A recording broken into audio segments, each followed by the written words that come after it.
پہلا سوال یہ ہے کہ موت کیا ہے؟ اگر موت ہے تو پھر ثواب کیسے پہنچتا ہے؟ اس کے بعد انسان کی حقیقت اور حیثیت کیا ہو جاتی ہے؟ جب انسان دنیا سے چلا جاتا ہے، اذا مات ابن آدم انقطع عمله الا من ثلاث، جب انسان دنیا سے چلا جاتا ہے اس کے تمام کے تمام اعمال منقطع ہو جاتے ہیں سوائے تین کے: من صدقۃ جاریہ او علم ينتفع به او ولد صالح يدعو له، صدقہ جاریہ ہے، اس کی نیکی اس کو پہنچتی رہتی ہے، اور ایسا علم جو اس نے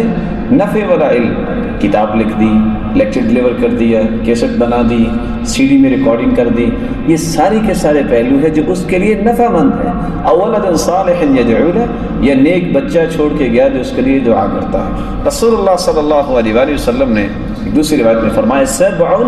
یجرى للعبد بعد موته وهو في قبره، 7 ایسے کام ہیں کہ انسان قبر میں پڑا ہوتا ہے لیکن اس کو نیکی پہنچتی رہتی ہے۔ من علم علم، جو کسی کو علم سکھا دے، ونشر، یا علم کی نشر و اشاعت کرتا ہے کتابی شکل میں یا کیسٹ اور سی ڈی کی شکل میں، او حفر بئرا، مسلمانوں کے لیے پانی کا بندوبست کرتا ہے، کنواں کھدوا دیتا ہے، او غرس نخلا، کھجور کا درخت لگاتا ہے، او مسجدا بنا، مسجد بنا دیتا ہے، او بیتا لابن السبیل بنا، یا مسافروں کے لیے رہائش کا بندوبست کرتا ہے، او صدقۃ اخرجها فی صحتی و حیاتی، یا ایسا صدقہ جو اپنی صحت کی حالت میں اور اپنی زندگی میں نکالتا ہے۔ اور دوسری روایت میں آتا ہے: او ترک ولدا صالحا یدعو له، یا نیک بچہ چھوڑ جاتا ہے جو اس کے لیے دعا کرتا ہے، او ورث مصحفا، یا اپنے گھر میں قرآن مجید کا نسخہ چھوڑ جاتا ہے۔ ایسے ایک سوال کرنے والے نے سوال کیا تھا کہ مسلمان کو جلایا نہیں جاتا اور ہندو کو جلایا جاتا ہے جب وہ مر جاتا ہے، تو خیر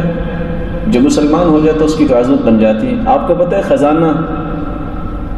دفینہ جو ہے وہ دفنایا جاتا ہے اور کچرا جلایا جاتا ہے،